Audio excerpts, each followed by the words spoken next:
जय हिंद दोस्तों। आज मैं आ चुका हूँ आप लोगों के बीच एक नए कॉन्सेप्ट के साथ, जो है लघुगणक का।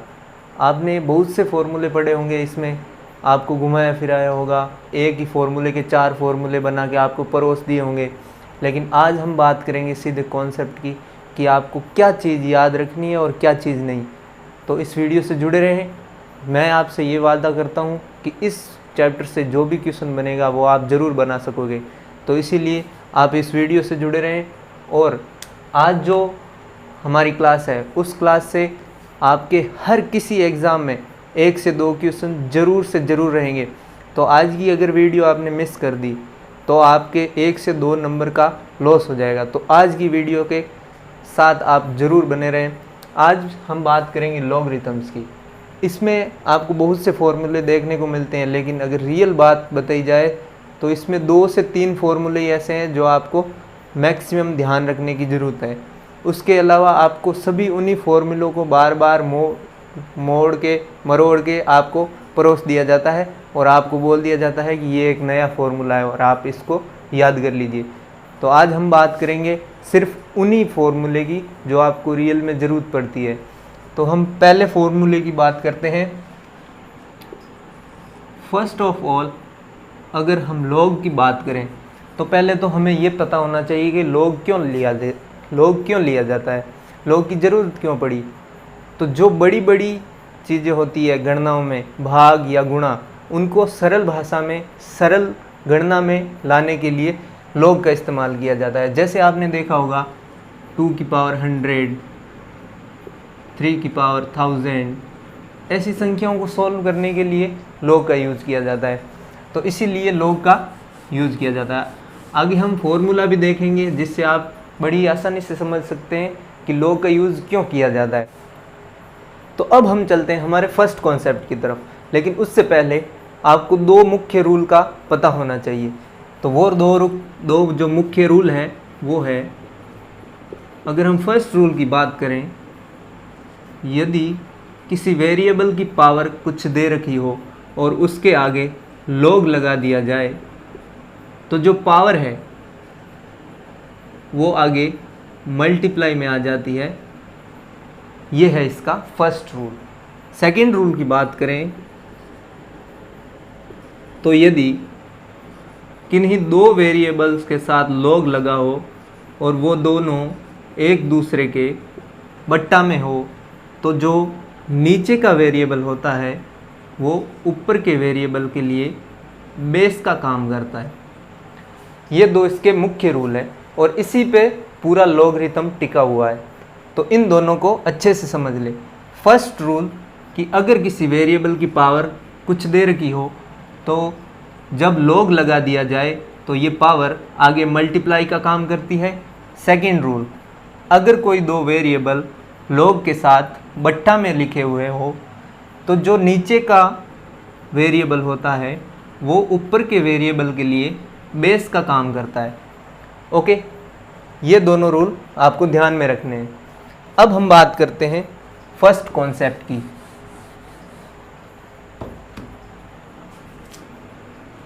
अगर कोई वेरिएबल इस रूप में लिखा हो और उसके इक्वल में कोई दूसरा वेरिएबल हो और अगर दोनों साइड लॉग ले लिया जाए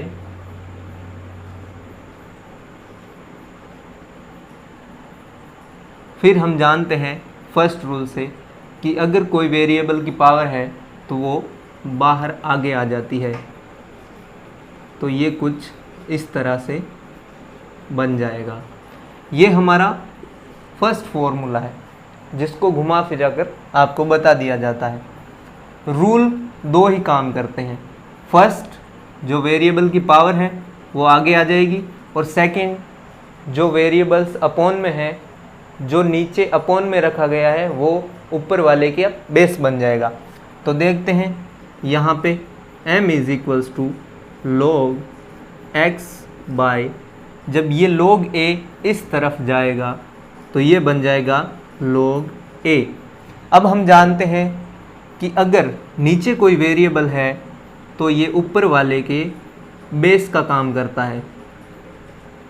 तो इससे हमें पता चल गया कि m is equals to log base a x, यानी कि इससे हमें ये मिल गया फर्स्ट चीज़। अब हम बात करते हैं सेकंड, जो हमारे फॉर्मूले बनाए होते हैं।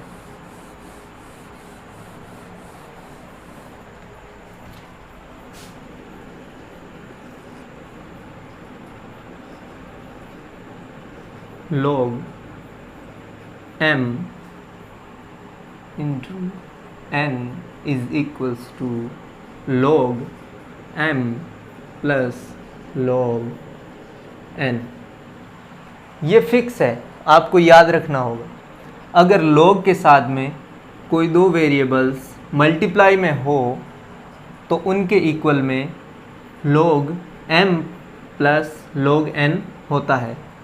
अब देखिए लघुगणक की परिभाषा क्या है कि बड़ी से बड़ी जटिल गणनाओं को सरल भाषा में करना। अब अगर हम किसी के साथ गुणा या भाग की गणना करें या किसी के साथ प्लस या माइनस से गणना करें तो कौन सी सरल होती है? हमें भी पता है गुणा या भाग से आसान जोड़ना या घटाना होता है। तो यही ये log काम करता है। यहाँ देखिए m इंटू n मल्टीप्लाई में है, यहाँ पे कोई भी बड़ी संख्या हो सकती है, लेकिन यहाँ पे log ने इसको आसान बना दिया, इसने मल्टीप्लाई को एडिशन में कन्वर्ट कर दिया। तो यही काम करता है log।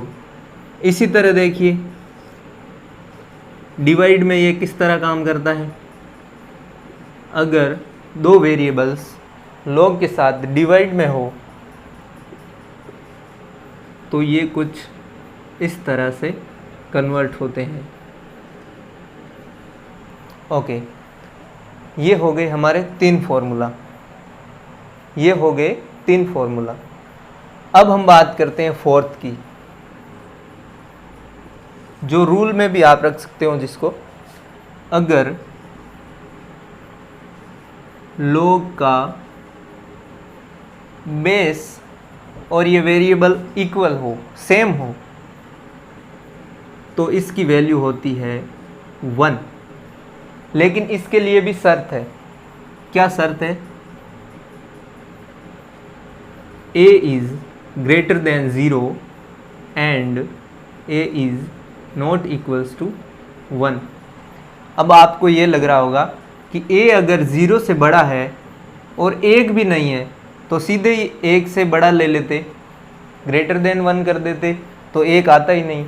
लेकिन ऐसा नहीं है, इसमें log में हम पॉइंटों में चलते हैं। अगर हम 0 से ऊपर बढ़ें तो बात होती है 0 0 1, 0 0 0 2, ऐसे हम 1 तक बहुत सी संख्याएं पॉइंट में हमारे पास आती है। तो उन सब की गणनाओं के लिए हमें ये कंडीशन लगानी पड़ती है। अगर हम बात करते हैं इसी टाइप में, अगर हम log 1 की बेस 1 हो तो इसके इक्वल क्या होगा? आप सोचिए, यहाँ पे दोनों चीज़ें सेम हैं। यहाँ रूल कहता है कि अगर दोनों सेम हो तो यहाँ पर 1 हो जाता है इसका वैल्यू। लेकिन यहाँ देखिए कुछ कंडीशन, यहाँ फिक्स बोल रखा है कि a is not equal to 1 हो तभी ये रूल लागू होगा। यहाँ पे देखिए दोनों जगह a इज़ इक्वल्स टू 1 है, तो ये रूल लागू नहीं होता है। यानी कि अगर आपके कुछ इस तरह से एग्ज़ाम में क्वेश्चन बन जाए कि log 1 base 1 is equals to what, और आपको ऑप्शन दे दिया जाए 1 B 0 C 2 D does not exist, तो आपके लिए कौन सा ऑप्शन एप्रोप्रिएट होगा? तो ये आपके लिए होगा डज नॉट एग्जिस्ट। हम इसको एग्जिस्ट ही नहीं कर पाएंगे। क्यों? क्योंकि ये हमारे रूल में ही नहीं आता, क्योंकि a is not equals to 1। अब आपको पूछ ले कि लोग, यहीं पे देखिए, अगर सेम ऑप्शन है और आपका क्वेश्चन चेंज कर दिया जाए, यहाँ जो 1 है उसको हटा दिया जाए, तो अब आप क्या करेंगे? तो इसमें से कौन सा ऑप्शन आपके लिए सही होगा? अगर बेस में कोई भी नंबर या कोई भी वेरिएबल ना दिया हुआ हो तो आपको समझ लेना चाहिए कि यहाँ पर बेस में 10 है। ओके, अब अगर यहाँ पर बेस चेंज हो गया तो ये फॉर्म तो बन नहीं रही है ए बेस ए। ओके, तो जो इसकी वैल्यू होती है वो होती है 0। ये फिक्स है, याद रखिए, ठीक है। अब आपको मैंने 2 टाइप बता दिए। फर्स्ट टाइप, अगर क्वेश्चन पूछ ले log 1 1 तो क्या होगा? Does not exist. Clear? Second one, log 1 base 10 हो तो आपके लिए इसकी वैल्यू होगी 0। याद रखिएगा, अगर आपको याद नहीं रहता तो एक बार अच्छे से नोट कर लीजिए। सेकेंड चीज़, इसी से रिलेट करते हुए चलते हैं, मैं इसको रफ कर लेता हूँ। इन्हीं रूल्स को फॉलो करते हुए चलते हैं। तो अगर हम बात करें log 10 की, इसकी वैल्यू क्या होगी? फिर से वही बात आती है कि अगर बेस में कुछ नहीं दे रखा हो तो यहाँ पर 10 होता है।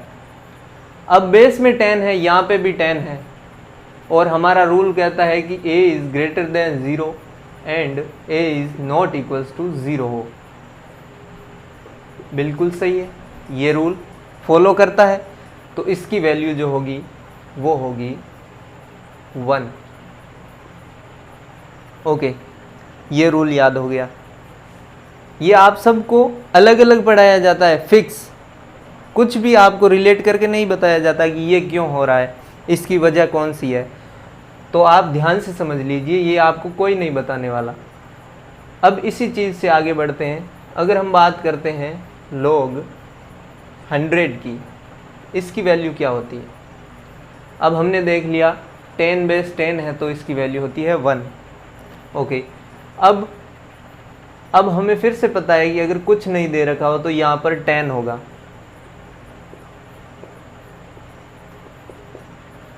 तो यहाँ पे 10 है। अब देखिए, इसको हम चेंज करते हैं, 100 को लिख देते हैं 10 की पावर 2 लिख सकते हैं। अब देखिए, हम log के रूल से जानते हैं कि अगर कोई पावर में दे रखा है चीज़ तो वो आगे मल्टीप्लाई का वर्क करता है। तो ये हो जाता है 2 log 10। अब देखिए, इसकी वैल्यू हमें यहाँ से मिल जाती है 1, तो ये हो जाएगा 2 मल्टीप्लाई बाय 1 जो हो जाता है 2। ये हमारा आंसर, यानी कि log 100 की वैल्यू होती है 2। Okay, clear? अब हम बात करते हैं, अगर log 1000 दे रखा हो तो इसकी वैल्यू क्या होगी? तो इसकी वैल्यू हम फिर से इसको पावर में चेंज कर लेते हैं, 10 की पावर 3। अब ये फिर से आगे आ जाएगा 3 log 10। फिर से हमें पता है इसकी वैल्यू होती है 1। 3 multiply by 1 is equals to 3। That's our answer. ये हमारा आंसर हो गया। तो इसी तरह अगर 10 की पावर कुछ भी बढ़ा के बता दी जाए तो हमें पता है पावर जो होगी वो आगे आ जाएगी, और 10 बेस में 10 होगा तो इसकी वैल्यू 1 होगी जो इसके साथ मल्टीप्लाई होकर आंसर दे देगी। तो ये हो गया हमारा कॉन्सेप्ट। अब इसी कॉन्सेप्ट को, ये हमारा log पूरा हो गया, लेकिन इसी कॉन्सेप्ट को घुमा फिरा कर आपको बहुत से रूल बता दिए जाएंगे। मैं उनके बारे में भी आपको बता देता हूँ, लेकिन इन्हीं रूल को फॉलो करते हुए उन्हें बनाया जाता है। तो हमें डिस्कस तो उनको भी करना पड़ेगा, तो हम उनकी भी बात कर लेते हैं। जैसे हम बात करें log a base b into log b base a हो, ये क्वेश्चन में भी दे देते हैं, ये फॉर्मूला भी बना देते हैं, आपको जो मर्जी हो उस तरह से आप लो। इसकी बात करें तो हम जानते हैं कि इसको हम इस तरह से चेंज कर सकते हैं, log b upon log a। अब देखिए ये कुछ कैंसिल हो रहा है, ओके। वैसे आपको बता दूं, log कभी कैंसिल नहीं होता। अगर हम रूल से चलें, जो log का रूल है, तो इसको हम चेंज कर सकते हैं log a upon log b multiply by log b upon log a। अब देखिए ये अपॉन में है, इस साइड में ले लेते हैं, तो ये कुछ काम करेगा इस तरह, log b upon log b। अब देखिए ये अपॉन में है तो इसका बेस बन जाएगा log a base a into log b base b। अब हम जानते हैं कि अगर बेस और वेरिएबल सेम हो तो उसकी वैल्यू होती है 1 मल्टीप्लाई बाय, इधर भी सेम रूल लगेगा 1, जो इक्वल होता है 1। और आपको इसके इक्वल में 1 लिख के आपको बोल देते हैं कि ये एक फॉर्मूला है, आप इसको याद कर लीजिए। और आपको फिर से एक हेडेक हो जाता है कि अब इसको भी याद करना है। तो ये है इसकी असलियत। इसी तरह से बाकी के रूल हैं जो आपको घुमा फिरा कर बता दिए जाते हैं। अब देखिए आपने कुछ ये फॉर्मूले भी देखे होंगे जो आपको बोले जाते हैं कि ये log के फॉर्मूले, लेकिन इनको कौन समझाएं कि जब ये बीजगणित के रूल से आप इसको कन्वर्ट करके इस तरह लिख रहे हो तो ये log के फॉर्मूले कहाँ से हो गए। log के फॉर्मूले तो तब बनते जैसे log का फॉर्मूला है, अगर बेस और वेरिएबल सेम हो तो इसकी वैल्यू 1 होती। तो ये कैलकुलेशन से log के लिए निकाला हुआ रूल है। लेकिन ये कहाँ से हो गया भाई log के लिए फॉर्मूला। अगर हम इसकी बात करें तो ये कहाँ से आता है, ये आपको बताता हूँ। अब यहाँ देखिए ये क्या है, इसको लेकर चलिए। इसको हम लिख सकते हैं log a upon log b, क्योंकि जो बेस है उसको हम अपॉन में लिख सकते हैं, हमने पढ़ रखा है, ये इसका रूल है। अब देखिए इसने क्या किया, जो ये अपॉन की चीज़ है, जो अंश की चीज़ है, उसको ये नीचे ला रहा है हर वाली चीज़ में, यानी कि ऊपर बच गया 1 और ये इस चीज़ को इसके बट्टे में ला रहा है। आप समझ रहे होंगे मैं इसकी बात कर रहा हूँ। इसको मैंने लिखा कुछ ऐसे, और अब ये इसके लिए क्या कर रहा है, जो ऊपर की अंश की जो चीज़ है उसको बट्टे वाली के बट्टे में ला रहा है, कुछ इस तरह से log b upon log a, ये इस तरह से। अब ठीक है भाई, ये बना दिया। अब हमें पता है कि जो अपॉन में चीज़ होगी वो ऊपर वाली के लिए बेस का काम करेगी। तो ये हो गया 1/log b बेस a, ये आ गया हमारा सेम चीज। तो इसमें log की क्या ज़रूरत पड़ी, इसमें तो नॉर्मल बीजगणित का ही आपने रूल लगा दिया कि अगर ऊपर से नीचे लाएं तो ऊपर 1 बच जाता है, और ये तो रूल हमने पहले ही पढ़ लिया, तो बार बार इसी रूल को पढ़ाने से क्या फ़ायदा। इस तरह से आपको बहुत से फॉर्मूले रटा दिए जाते हैं और आपको उसको रटना पड़ता है क्योंकि आपको पता ही नहीं है कि वो आया कहाँ से।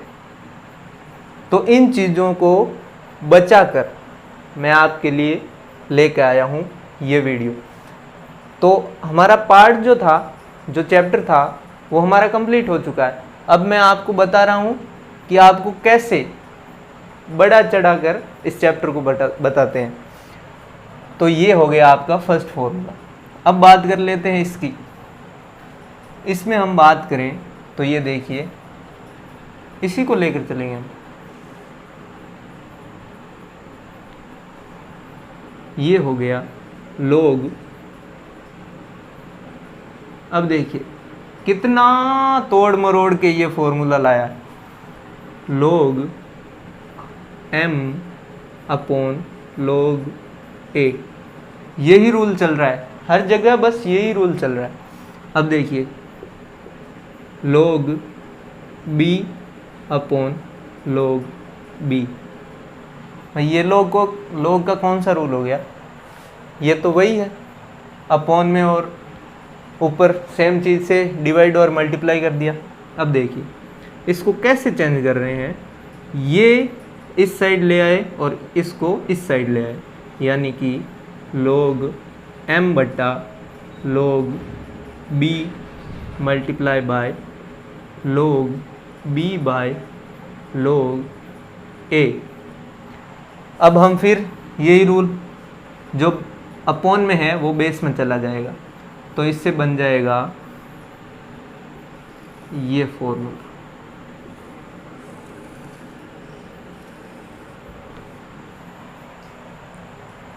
हो गया। अब देखिए ये भी कुछ इसी तरह से बनाया है, लेकिन आप इस चीज़ को थोड़ा याद रखिएगा, क्योंकि इस चीज़ को जब आप सॉल्व करने बैठोगे एग्ज़ाम में तो आपको कन्फ्यूजन हो सकता है। तो इसके लिए आप इसको सीधा याद रख सकते हो। अब इसको समझते हैं कि ये किस तरह से होता है। ये एक फॉर्मूला और होगा जो आपको परोस दिया जाएगा। तो आइए देखते हैं कि इस फॉर्मूले को कैसे लाते हैं। तो कुछ इस तरह से दिया हो तो आपको बोल देंगे कि इसका आंसर ये होगा, यानी कि अगर ये बेस और जिसकी पावर में ये सब कुछ लिखा हुआ है वो सेम हो तो उसकी वैल्यू इसके इक्वल होगी। ओके, तो ये होती है, कैसे होती है देखते हैं।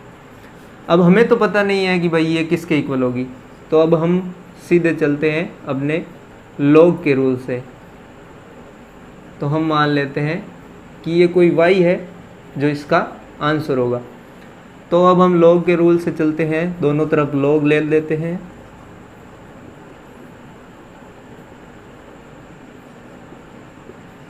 ओके, ये हमने ले लिया log। अब हम चलते हैं log के रूल से, जो इसके पावर में दे रखी है वो इसके आगे आ जाएगी, यानी कि ये कुछ इस तरह से बनेगा।